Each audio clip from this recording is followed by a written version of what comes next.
So a little bit of a different episode today. Uh, Yes. no jokey cold open. No. It would be, I feel like, wildly inappropriate in this context. Brace, do you want to give our listeners a little background in what we're talking about today? So we're really honored to have on Brandon Lee and Rhonda Ramiro. Some of you might know Brandon Lee's name from it was a pretty big story a couple of years ago. In fact, almost exactly a couple of years ago, August 6th of 2019. Brandon was shot by unknown assailants in the Philippines, where he was working, with the peasant movement there. And so just to give a little context, that I know Brandon and Rhonda from outside the show, and it was a pretty big deal at the time. And we talk about it in the episode and everything like that.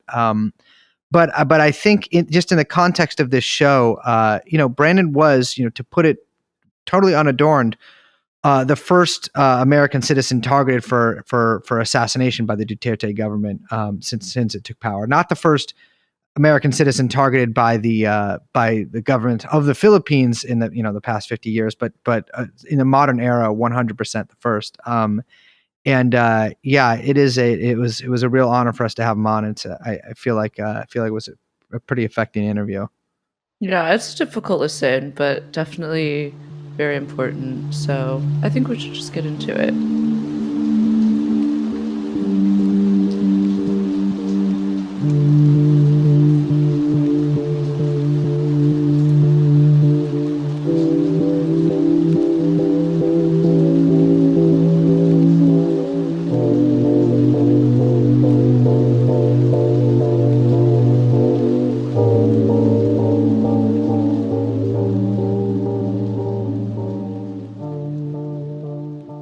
All right. I like to start our episodes off talking about any sort of foreign policy issues or anything like that with saying the one word I know from any language whatsoever associated with what we're talking about. The single word I know is mabuhay. So mabuhay, ladies and gentlemen. Welcome to our interview for the day. We have with us here Rhonda Ramiro, the chair of Bayan USA, and Brandon Lee of the International Committee on Human Rights in the Philippines, San Francisco chapter. Pleasure to have you guys here. How you doing? It's good to be here. Yeah, thank you for having us. So Brandon, I think we'll probably have explained a little bit about this in the intro, but just to give a little background, Brandon was the first and so far I hope only person who was targeted for assassination by the Duterte regime for his political activities in the country and for his activism work there. And Brandon, I just wanted to first start off by asking you what was sort of the spark that made you get involved in Filipino issues? What made you interested in this? What made you go over there? In 2001, when the U.S. invaded Afghanistan, I joined an anti-war protest here in San Francisco. There I went through the crowd and was attracted to a sea of red shirts. Many of the shirts had the slogan, "Serve the People." It was the Bayan USA alliance of Filipino workers, students, and women who were leading a lively contingent that brought together other people of color communities that drew my attention.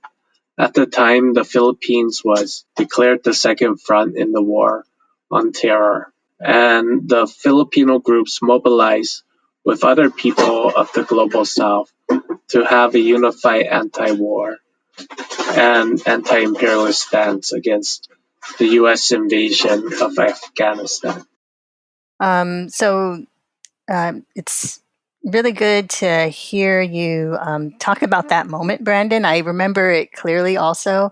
And of course, I was there, and it's pretty timely that we're talking about the connections between the U.S. war in Afghanistan and the legacy of war and colonization in the Philippines, at this moment where we're seeing what's unfolding in Afghanistan. So 20 years ago, when Brandon met us at the anti-war protest, Bayan USA was drawing those connections between the U.S. going to war to secure geopolitical interests at the detriment of people, in Afghanistan. For Afghanistan, at that time, it was under the guise of the war on terror. It was about securing important trade routes, natural resources, a place for the U.S. to practice and perfect its war tactics and technology. And Mhm. it's really not unlike what was happening in 1898 when the Philippine-American War was happening, when essentially the U.S. was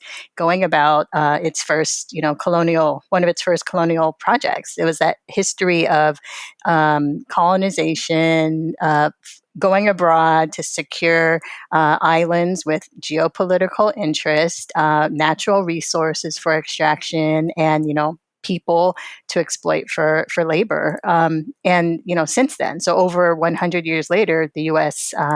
Still dominates the Philippines. The Philippines is still a neo-colony of the U.S., and the U.S. is still has its hold on our country for geopolitical interests. Today, the adversary is China, and it's still about resource Mhm. extraction, geopolitical positioning, exploitation of labor, and then I think just to bring it up to date to Brandon's situation, the support of dictators like Duterte, who will follow along with the U.S. plans for exploiting the Philippines for U.S. interests, and propping up puppet dictators that will go along with that. And I think that really sets the stage for Brandon's story. Yeah, yeah. I think something that just to locate the Philippines in the world. There's been a lot of talk lately, especially this past couple of weeks, on Afghanistan's closeness to China and sort of its place on the front lines against the big menaces in the region, Iran and also China. The U.S.'s sort of regional foes, or in the case of China, our global enemy. But the Philippines basically shares that same position. It's just with the South China Sea. Right. And that is like, obviously, if you follow international news, that is a big hotspot and definitely a big, when people talk about war games and all this stuff, that always factors hugely into it. And so I think while a lot of people may see Duterte as like this guy who sort of like plays both sides, and to an extent that's true. I mean, the U.S. is also definitely trying to get him on the U.S.'s side too, because it's as important as anywhere that surrounds China. I mean, they do the same thing with Vietnam, with India, etc. Mm-hmm. That's right. Yeah, and it's right now. In a couple of days, Vice President Kamala Harris is going to visit Southeast Asia again. She's going to Vietnam. She's going to Singapore. She's going to reiterate the U.S. position on China and needing to secure its allies in the region. And so the Philippines has that same type of relationship where it's a longtime ally, and the U.S. Is going to try to, strengthen that the allyship as much as possible as it gears up for and continues its rivalry with China. So it's not the jockeying is not going away anytime soon, and U.S. Involvement and meddling in Philippine affairs is not going away anytime soon either. Considering the Yeah. identification of China as the big menace. Yeah. Yeah, the State Department just approved that like $2 billion, $2.5 billion arms sale to the Philippines. And I'm sure that's, coming with some guarantees that it's hoping for as well. Mm-hmm. That's right. So, Brandon, when you went over to the Philippines, what kind of work were you doing over there? In Lfuagao province, I initially helped organize professionals, especially teachers and government employees, to support the struggles of the indigenous peasants against development aggression, militarization, and food insecurity. It was through the love of the indigenous people and the environment that I volunteered with the Ifugao peasant movement in their education and disaster relief programs for farmers in the province. I wrote about these struggles in the Northern Dispatch Weekly, an alternative newspaper serving the Cordillera region. I also helped organize the Justice and Peace Advocates, a church network which pushed the Philippine government and the National Democratic Front of the Philippines to address the Ifugao people's issues and well-being. I also helped as the International Solidarity Liaison to seek support from various international networks and individuals for the Ifugao peasants. In 2014, William Bugatti, the previous human rights officer of the Ifugao peasant movement and a close friend, was killed by suspected military agents after attending a court hearing for political prisoners. It was at that time that I volunteered to move to Lfuagao and take up his role, of which I served until I was shot. So I think that there's a few things probably we need to talk about here. One is that I think when people, at least this was the case with me until I learned about it. I think people are surprised that other countries, especially other countries maybe with brown people in them, have indigenous people that live there or indigenous communities there. I know that's the case in a lot. Like, India obviously has like an indigenous community of millions and millions of people. The Philippines does too. The Philippines has a huge, I can't remember. Someone had told me once, but a lot of different, indigenous ethnic groups. Who are, much like other places in Asia and throughout the world, often politically maybe not so well represented and usually economically pretty poor and just overall not very powerful. So what, can you tell us about this region, Cordillera? What sort of, why would there be any kind of, resource extraction or any of this construction there, this development there in the first place? And what were these groups doing to fight against it? So there was development, aggression, and violations of indigenous people's rights that persist in the Cordillera region. Their ancestral lands continue to be treated as resource base for profit by the state, hand in glove with corporations of old and new colonizers. Large-scale mining dams, energy, and other foreign projects are masqueraded as development at the expense of indigenous peoples, self-determination, and human rights. Indigenous communities are robbed of their life, land, culture, and worse, their future. Despite decades of people's resistance, the plunder of natural resources in ancestral domains continues. The region is blanketed with more than hundreds of large-scale mining applications, covering the majority of the Cordillera, and more than 100 hydropower and geothermal projects awarded to private corporations. One such energy project, is the Chevron Geothermal Power Project, covering 25,000 hectares, which is roughly 62,000 acres, in Kalinga province. If left unchallenged and unopposed, all these could mean the ethnocide for the Igorots and the massive destruction of the ecosystems in the Cordillera region.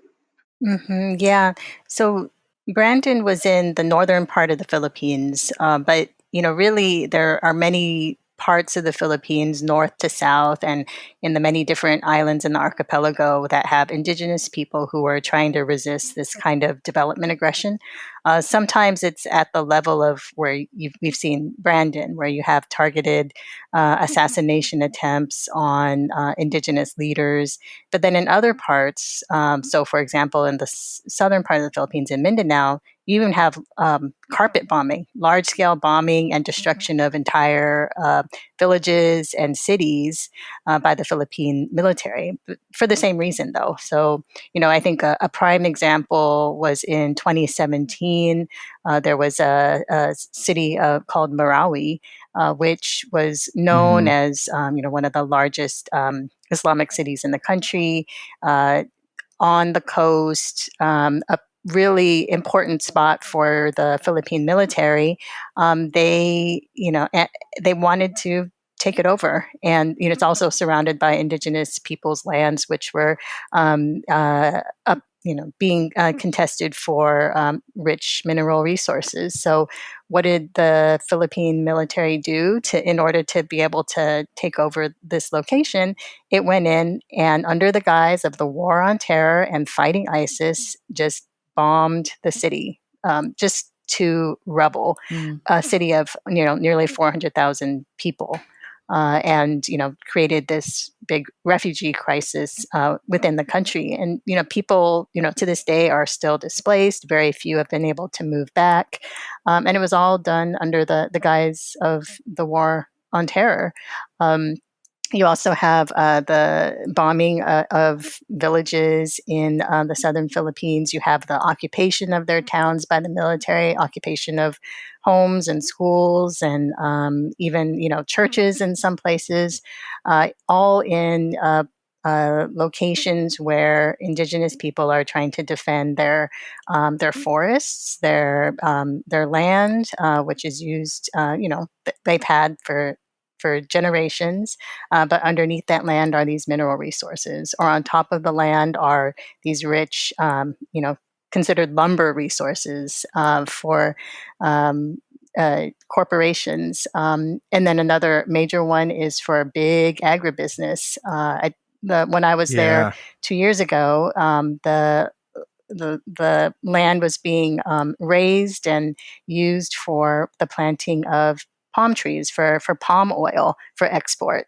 And if you've taken a look at almost any product, lotion, shampoo, to stuff in your cabinet at home in your kitchen, there's palm oil in almost everything. And the Philippines is one of those places where indigenous land is being just taken over in order to build these multinational plantations for the benefit of multinationals. What Brandon is describing is really rampant throughout the country. Yeah, Ron, I had a question about that. Is it seems it's like a twofold, or maybe more than twofold, sort of thing that they do. Is one, they identify these places where there are natural resources or resources to extract for these corporations, and then either they go in and kind of just like shunt the people aside because they're poor, they don't really have any political power or anything like that. There's no way for them to fight back, or they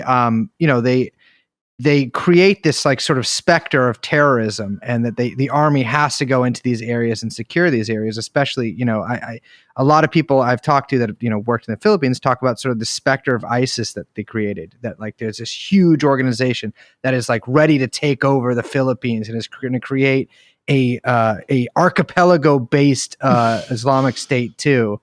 And so that requires, of course, I mean, it's ISIS. It requires, the absolutely most ferocious response from the Philippine military, which to, I think, a lot of people living in these areas is probably not much kinder to them than whatever ISIS there is. And so it seems like, like these sort of this like war on terror rhetoric and actions actually basically dovetail perfectly with these multinational and some national interest in extracting these resources. Mm-hmm. Yeah, I definitely agree with you there. We see it happen all the time. And so they use the justification of needing to secure the people from ISIS to go in. And then after the so-called security has happened, once they've gotten rid of anybody who was resisting, once the military has been able to secure the land, here come the corporations or the huge landlords to take over the land that was once indigenous people's land. So it's a pattern that we see throughout the country. And, I suspect that this is also common to other places where you have indigenous people trying to defend their land and their water from multinational interests.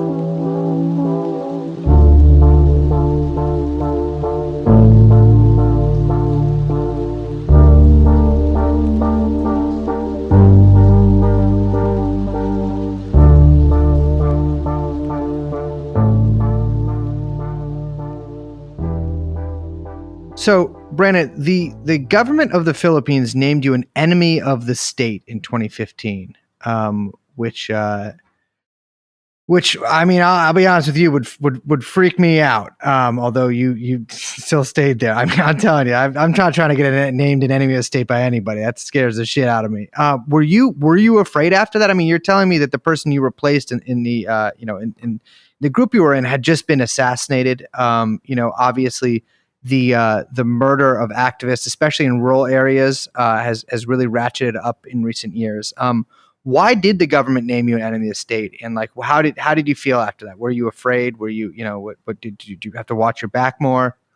The Philippine government, through its military arm, the Armed Forces of the Philippines, specifically the 86th Infantry Battalion, most likely branded me and my colleagues as Communist Party of the Philippines and New People's Army supporters, because we sided with the people against corporate interests.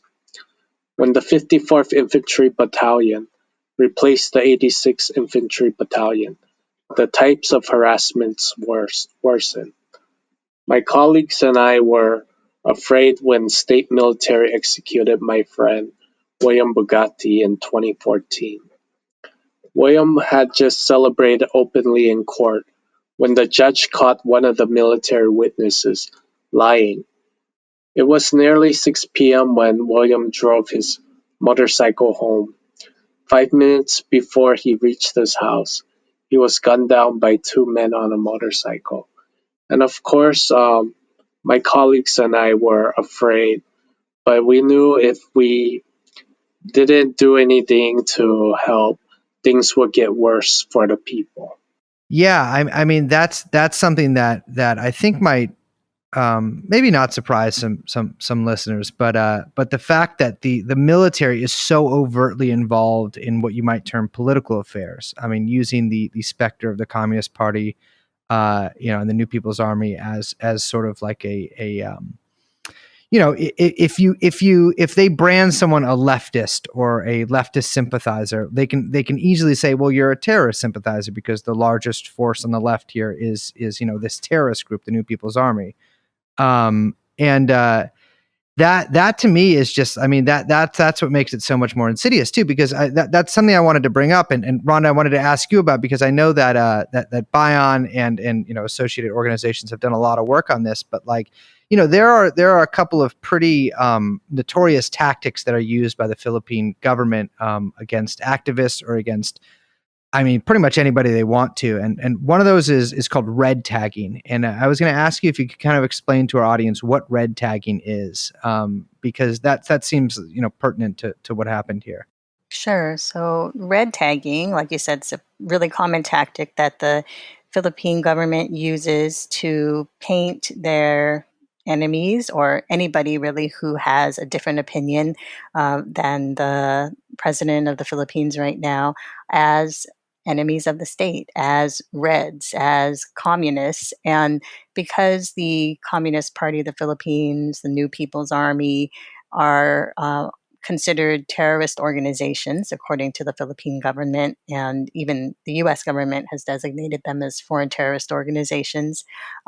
Thereby, if you are a red, if you're a member of the Communist Party of the Philippines, then you are a terrorist. And they use this as a blanket term to describe anyone who espouses politics that, are about fighting for the rights of people to their land, fighting for the rights of workers to a living wage, fighting for the rights of students to be able to have quality education, fighting for the rights of people to have quality healthcare. I mean, all these things, which should really be basic for all people, could be viewed, by the government which fails to provide any of those things for its people, and in fact is doing everything possible to keep people at poverty levels so that the elite can be richer. They, use that as a reason to tag you as a communist and therefore a terrorist. And so, if you're considered a terrorist, then the government has the right to put you in jail, to shoot to kill. That's another thing that they have proven that they, think they're justified in doing. If you're a so-called terrorist, then you don't have a right to any kind of due process. And there's shoot to kill orders. There's plenty of instances of anything from being jailed on trumped up charges to outright extrajudicial killing of people just for being tagged as a red or as a terrorist. So I hope that explains a little bit about what this tactic is and what it can lead to. And this is done via the big anti-terror law, right? I mean, because this got a lot of got a decent amount of global coverage actually when it was passed because of how broad strokes it was. It really is like it really blurs the line between what's like extrajudicial and what's not because of how broadly it can be interpreted, how easily someone can be branded a terrorist and these laws can be used against them, like you said, just for defending right to education or access to healthcare or what have you. Right. Yeah. I mean, and the thing is that the tactic has been used for many, many years. It was used against Brandon, but the anti-terror law, which was passed last year, expanded that authority. And, like you said, it just kind of opened the door to even further demonization of critics of the government. And it also expanded it such that there could be use of this anti-terror law against Philippine nationals anywhere. So not even just within the borders of the Philippines, but abroad. And so that's, one of the things that got a lot of people enraged about the passage of the law, that it could, actually expand even further than Philippine soil, and that it can be used to, just paint anybody as a terrorist. Yeah, I mean, one thing too is that reading through these reports, which we'll link in the description here of the from the Investigate Philippines Commission. I mean, what some of the things that they do with this red tag and stuff is they'll like print out a poster of you calling you a communist or calling you like terrorist and like put them up at the supermarket. So like, listeners, like think about this, like if somebody, you lived in a place where, it's extrajudicial assassinations are basically legalized at this point, especially if you're known to be a supporter of whatever organization. And then every time you go to the grocery store, there's like a poster or like a banner with your name on it, sometimes your address on it, your phone number on it, branding you a terrorist in a place where basically anybody could come up to you and assault you or kill you and have a good chance of getting away with it. I mean, it's like a legalized lynch mob sort of thing, and that's what these posters are for. I mean, they're basically to incite this kind of violence. There's essentially no other reason for them. Another thing too is that I don't even know how to pronounce this, but the tokang, where they can basically. It's maybe too long to get into here, but it's essentially warrantless visits by the police to try to talk you out of your political beliefs, and a lot of this stuff. Originally that was supposed to be about the war on drugs, which was another excuse to basically extrajudicially murder people, where they come to your house and try to talk you out of selling drugs, and usually end up just shooting you. So. It's kind of crazy. I mean, it's really some Wild West sort of stuff. Like it's essentially legalized lynching.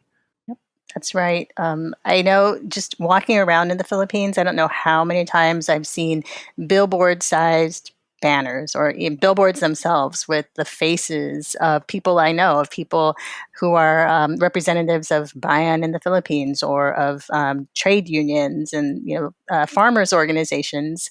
Their faces plastered on there, just like Brace said, with terrorists on there, and then there's sometimes there's a reward for turning these people in, or it's just warning people that these people are considered terrorists by the government. And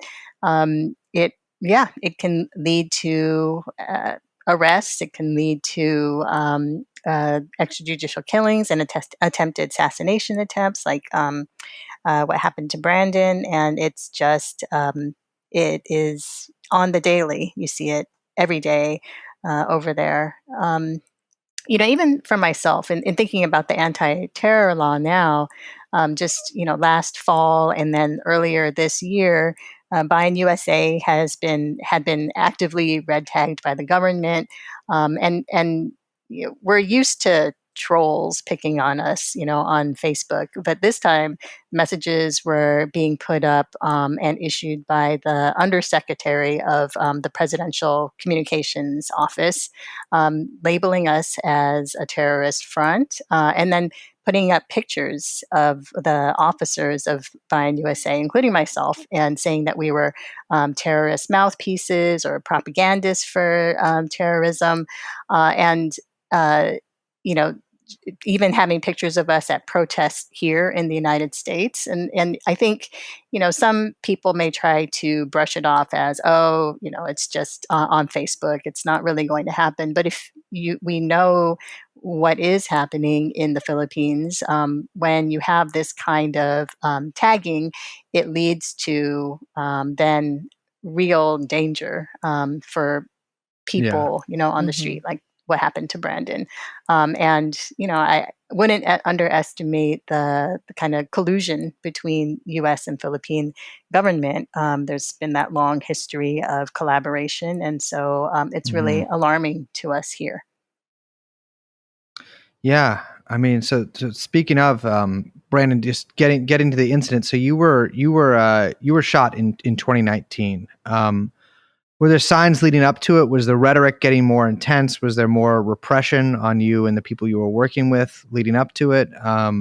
What was sort of the context of it? Like, what was going on? Okay, so shortly after William Bugatti was killed, we were bombarded with weekly red tagging posts, like Rhonda has said. These red tagging posts linked us with the Communist Party of the Philippines and New People's Armies. And in 2015, I was given a death threat in the form of the Lfuagao burial blanket for the dead, with a grim poem that said Gray May, June gloom, no sky July, which we took as a death threat. In 2016, up until the attempted assassination on my life, I was under constant surveillance. In 2017, I was pulled out of a bus in a joint military and police checkpoint. Lieutenant Maestrado of the police and Lieutenant Julius Ian Daclag of the Armed Forces of the Philippines asked for me specifically and illegally searched my bag under alleged credible intelligence that I had firearms in my possession. They found nothing to prove their claim. In 2017 to 2018, suspected military agents red-tagged my colleagues and I on flyers distributed all over several municipalities. On the flyers, they said that I was a recruiter of the New People's Armies in schools and that my wife was a contact for the New People's Army. And in 2019, after Executive Order 70 was signed by President Duterte, a national task force to end local communist armed conflict was created, which uses the U.S. framework toward counterinsurgency, or known as whole the nation approach, which uses the civilian bureaucracy to try to deal with the armed conflict. But its operations are far from resolving the roots of the armed conflict.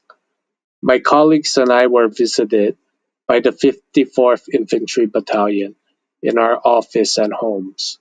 Lieutenant Carol J. Mendoza and Sergeant Joel Campiles of the 54th Infantry Battalion came to our office in the guise of wanting to partner with the Lfuagao peasant movement. This ruse was easily discovered when they went to my colleagues' homes, telling them that the Lfuagao peasant movement is a front organization of the Communist Party of the Philippines and the New People's Army.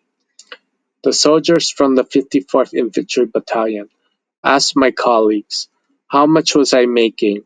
What is my role in the Lfuagao peasant movement? Where's my whereabouts?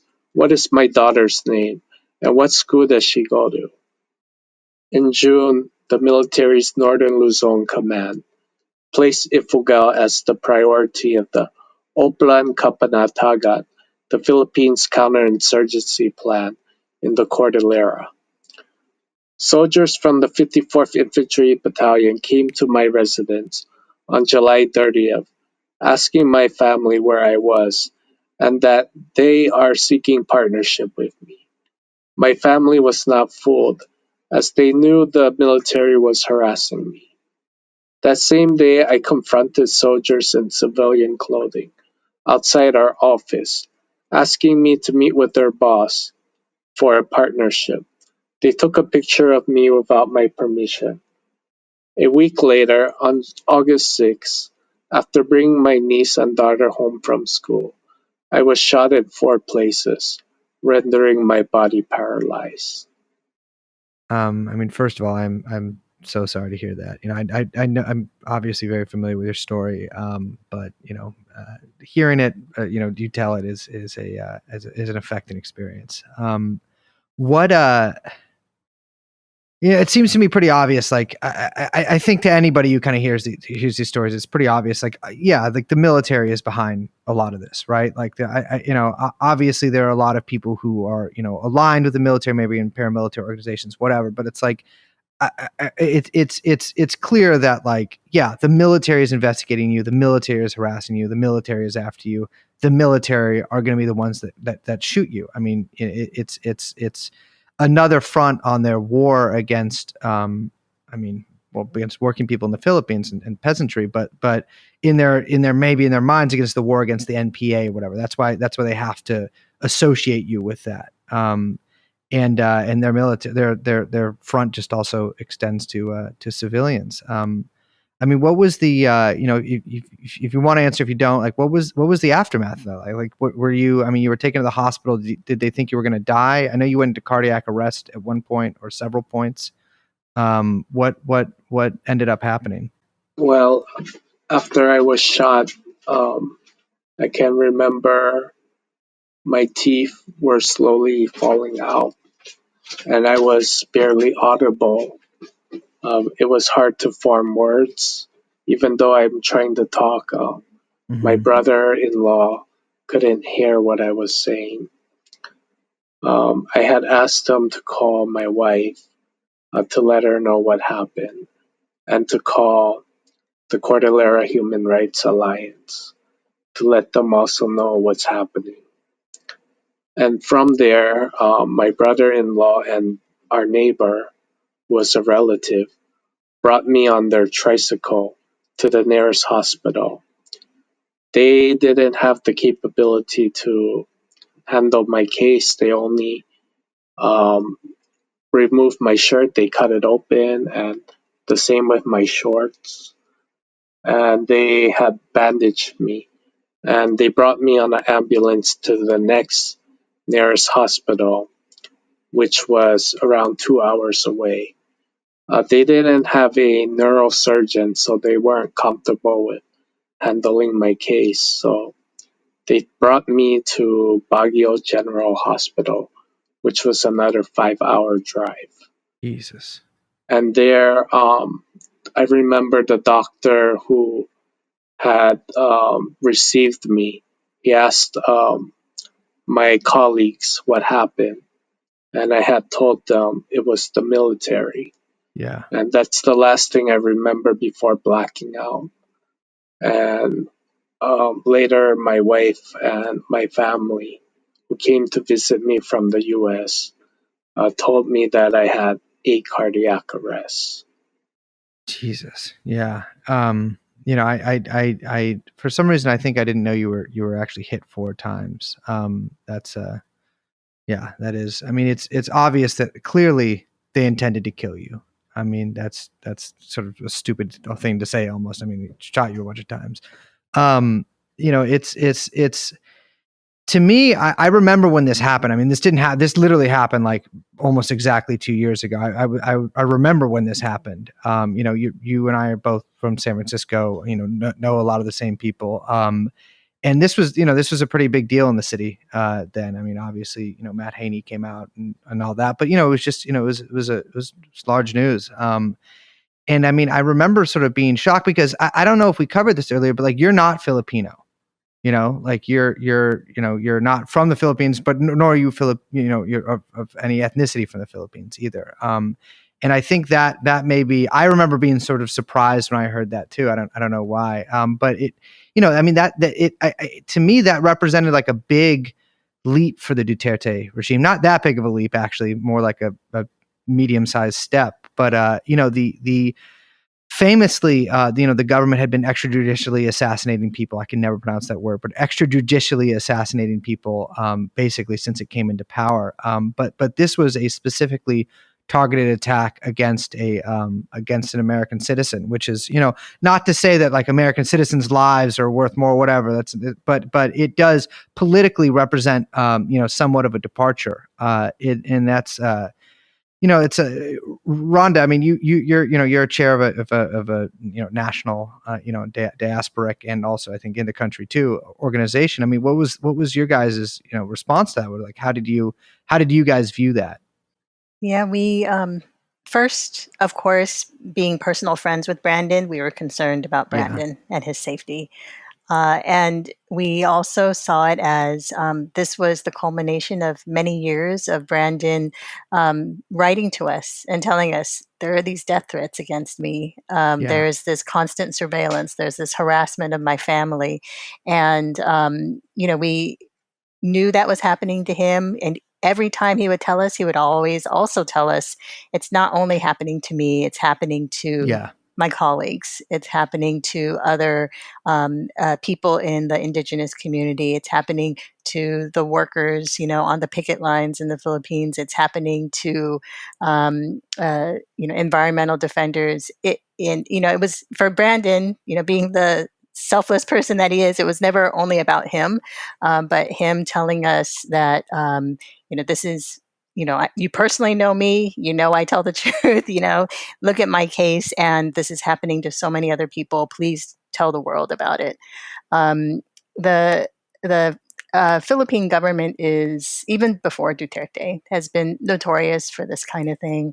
Under Duterte, it just heightened, and like you were saying, Brandon, pretty much from day one, he was starting to wage this war on the poor, under calling it the war on drugs, and it resulted in upwards of 30,000 people being killed by the police just for supposedly using drugs, dealing drugs, with no kind of due process.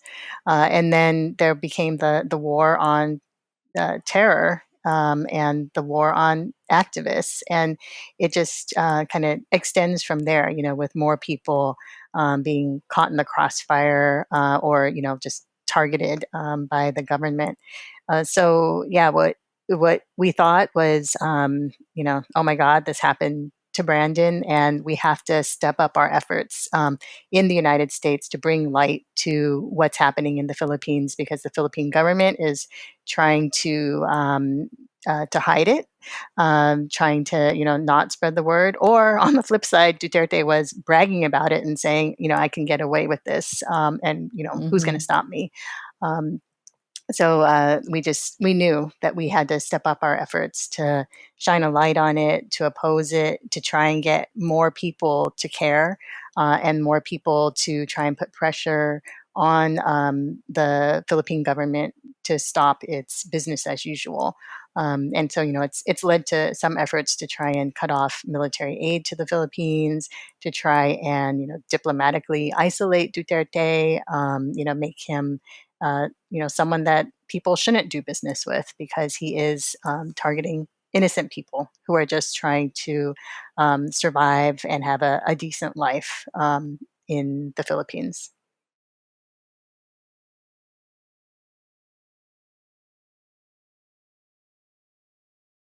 Brandon, we mentioned this a little bit already, but with the passage of the anti-terror law, do you think things like this will become more and more common? It already has. As Yeah. soon as the anti-terror law was passed, we have seen a major spike in killings and arrests. Again, the same style as what happened the night of my shooting. One such coordinated raids of several human rights defenders and indigenous peoples has been dubbed Bloody Sunday, leaving 9 dead and 4 others arrested on trumped-up charges. These kinds of raids continue on this day and have taken the lives of many journalists, community organizers, and land defenders. In the Cordillera region, my colleagues in the Cordillera People's Alliance were also threatened, harassed, and intimidated. The Philippine government has slapped fabricated cases of cyber libel, illegal possession of firearms, and even murder against indigenous leaders.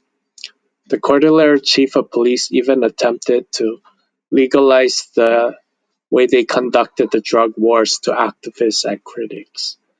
So it's like what you were saying, Brace, with the Tokang.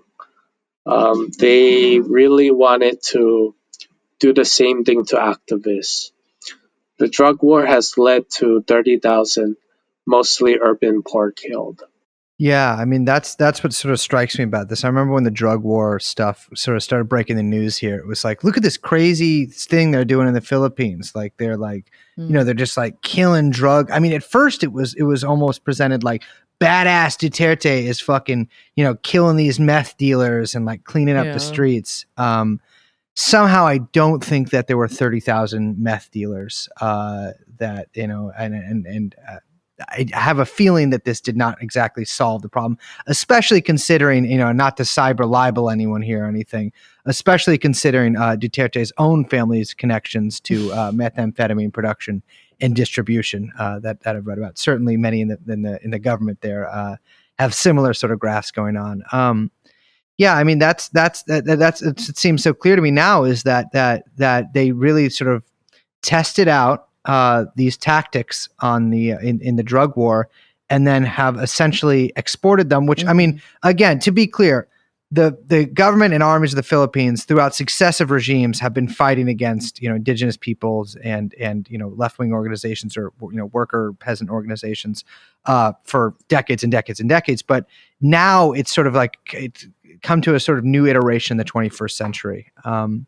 And now using COVID stuff as a justification. I've seen, placing like mass quarantines and using that to like as the precursor or like supposed legal justification for more mass arrests and more like violations, imposing what is basically like successive iterations of martial law. It seems it's like I mean it's any kind of state justification they can find. It seems they just kind of grab what's available and run with it.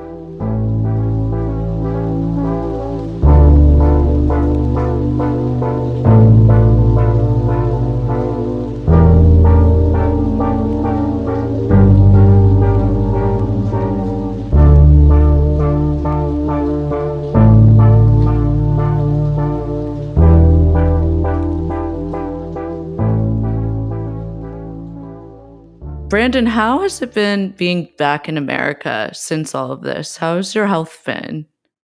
Obviously, moving back to America made practical sense for my safety and recovery. However, making the transition from the Philippines to the US has been difficult for my family. For myself, it has been an uphill journey. For my recovery, and my life will never be the same again. Today, I struggle with my quadriplegic condition, unable to use my hands or legs. With my spinal cord injury, I am continuously at risk of a compromised immune system.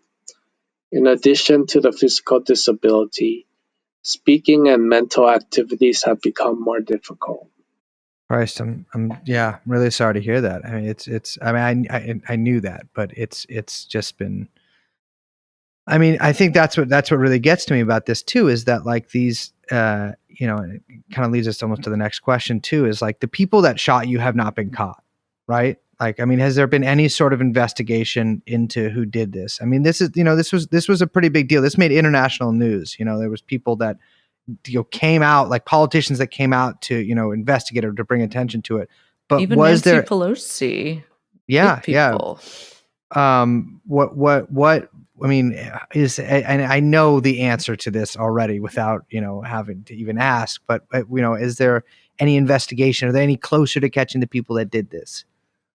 Well, the Philippine Senate and House of Representatives have both passed resolutions condemning my attack and pushed for independent investigations, as of the San Francisco Board of Supervisors did as well. And like you said, Nancy Pelosi made a tweet condemning the attack and Yeah. also asking the Philippines to investigate the killings. And in the Philippines, the Commission on Human Rights did start an investigation, but it's already 2 years and there's been no real progress. For them, the Commission on Human Rights say the military has been dragging its feet. They don't want to be investigated, so they don't entertain the interviews. During that time, the Philippine National Police also showed up at my home in Lfuagao and said that they were investigating my shooting and asked my sister-in-law for my electronic devices like my cell phone and laptop. It's clear their real intent's trying to cover up the shooting. When I was in the hospital, they actually tried to suggest that I was shot by one of my colleagues. I have no illusions that there would be no real investigation or prosecution under the Duterte regime. Our only real option to stop these killings and impunity is to continue the mass movement. And one of our calls is to stop funding the Philippine military and police. Yeah, Rhonda, could you expand on that a little bit? I mean, what Liz mentioned earlier is that the U.S. Engages in multi-billion-dollar arms sales to the Philippines, but we also we train and arm the Philippines military and police as well, right? Right. Yeah. And have been for a long time. There are these, decades old military agreements between the two countries, mutual defense treaty and these bases treaties over the years, what's called the visiting forces agreement now.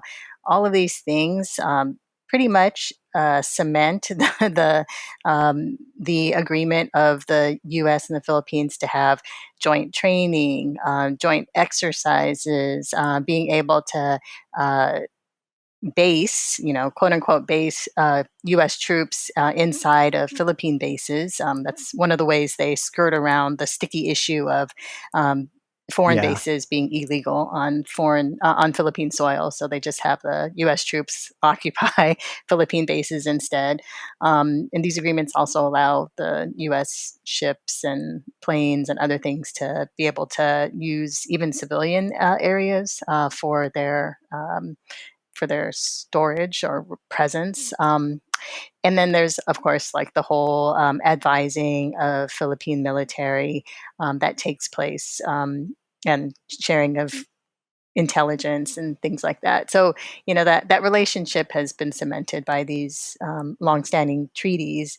And so, in Bayan USA's view, the U.S. cannot claim any kind of innocence in this whole thing. The Philippine military is committing these atrocities against people like Brandon, and they're being advised in counterinsurgency strategies by the U.S. And they're being supplied arms. They're being supplied, yes, arms and training by the U.S. So the U.S. is, at the very least, complicit, and in some ways, very much responsible for the kinds of military operations being conducted against activists in the Philippines, and just against ordinary people standing up for their rights.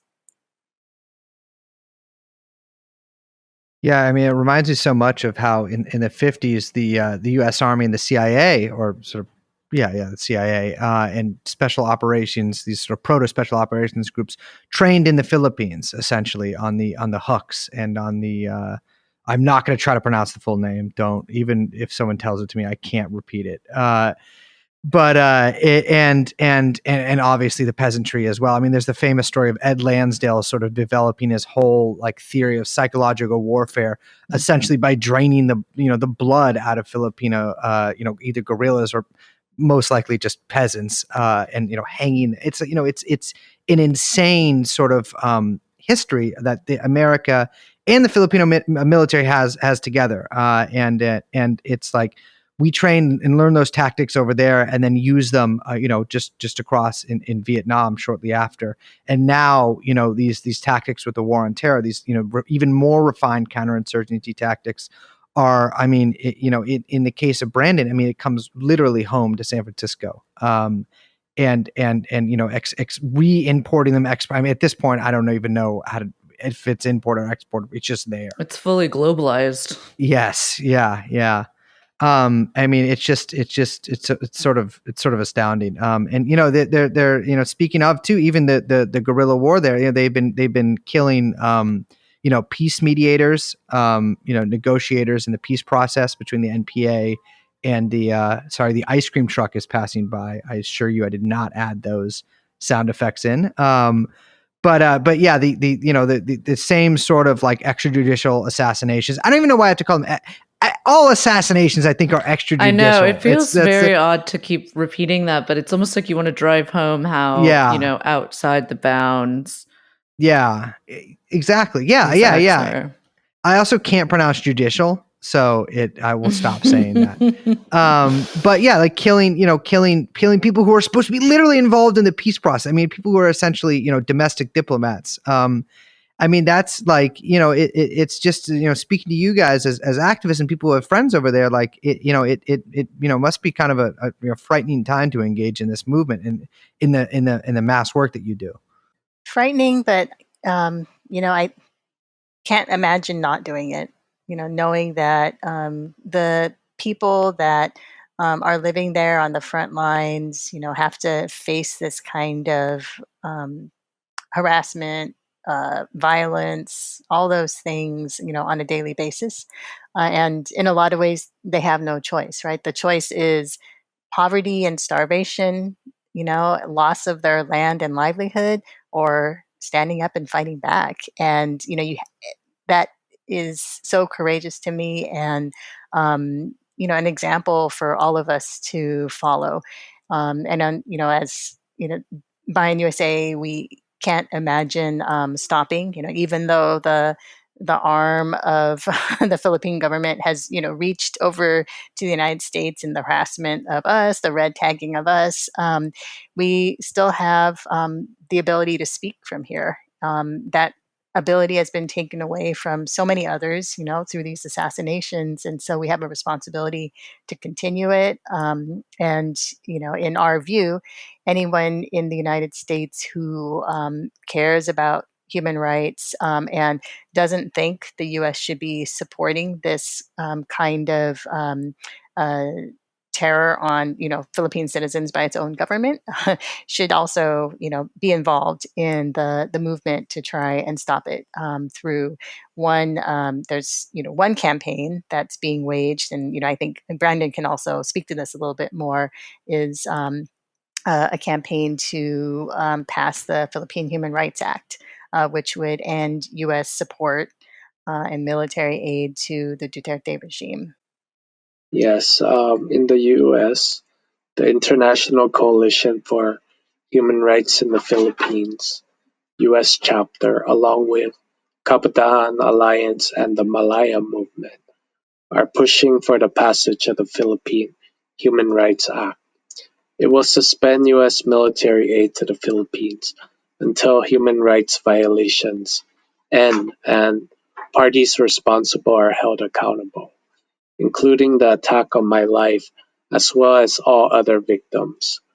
And then people and organizations here in the US can also join iChirp's Solidarity Network to help pass the bill, or connect with a local Committee on Human Rights of the Philippines. I continue to be involved with the ICHR work, and we recognize the role of the United States in upholding oppression and exploitation in the Philippines. We have the responsibility to hold the U.S. accountable through our solidarity with the Filipino people, and we have the opportunity to support their rich history of struggle for self-determination by joining the global movement against their exploitation and oppression. Yeah, thank you guys. It's been such a pleasure having you on. We got to wrap up, but Brandon, I wanted to ask too, just on like a personal note, what kind of like, I mean, you came back here, you can no longer, I assume, really work much. You're confined to a wheelchair. What sort of challenges are you facing just in like day-to-day life living in America? Like what sort of resources do you need? Can you talk about that for a second? I have my support group here, and they have been doing fundraisers for me. It really takes, for my care, a mass movement. That they help with my political education still. But for my physical disability, it has been hard because I'm limited in what I can do when I'm not in the wheelchair. I'm in bed for around 12 hours a day. Yeah. Yeah. I know you were looking for ADA compliant new housing as well, which is in Yes. San Francisco. Very I can imagine difficult. is the most brutal possible place to find that too. Yeah. Well, thank you guys so much for coming on. It's been a real pleasure. I mean, it's actually been really heartbreaking, but it's been good to hear to hear what both of you had to say. And yeah, thank you. Thank you for having us. Thank you for having us on.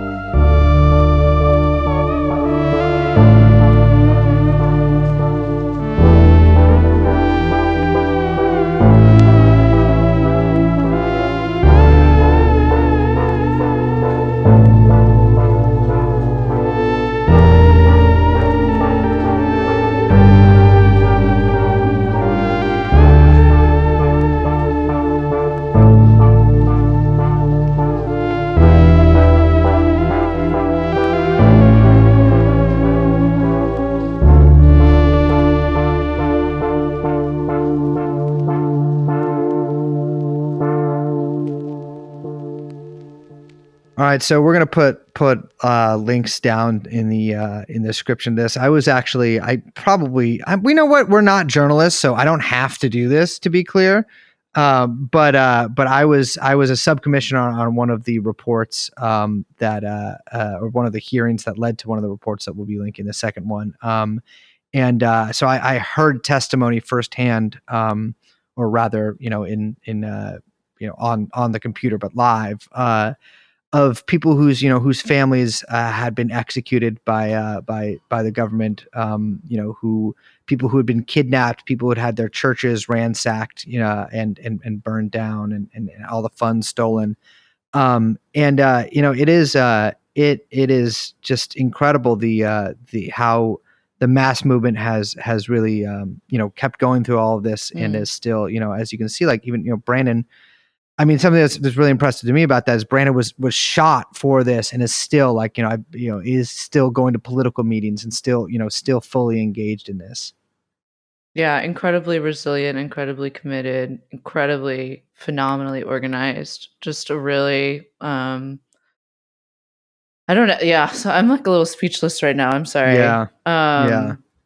I was going to say, I did want to, for any of our new listeners out there who haven't heard, we did an interview with Vincent Bevins last year about Yeah. his book, The Jakarta Method, and it might be worth linking to that episode. If you guys haven't listened to that, we go in depth into his book, which is great, but we do talk a lot about some of the stuff that Brace mentioned in the show and the different, not, specifically with the Duterte regime, but but more specifically the history with the US and the Philippine government, and the kind of the kind of different sort of testing grounds of kind of counterinsurgency and terror tactics that the Duterte regime has perfected, for sure. Yeah. So we should link to that. Absolutely. Good idea. Well, let's close this out. My name is Brace. I'm Liz. We are, as always, joined by producer Young Chomsky. You've been listening to TrueAnon, and we will see you next time. Bye-bye. Jeffrey Epstein.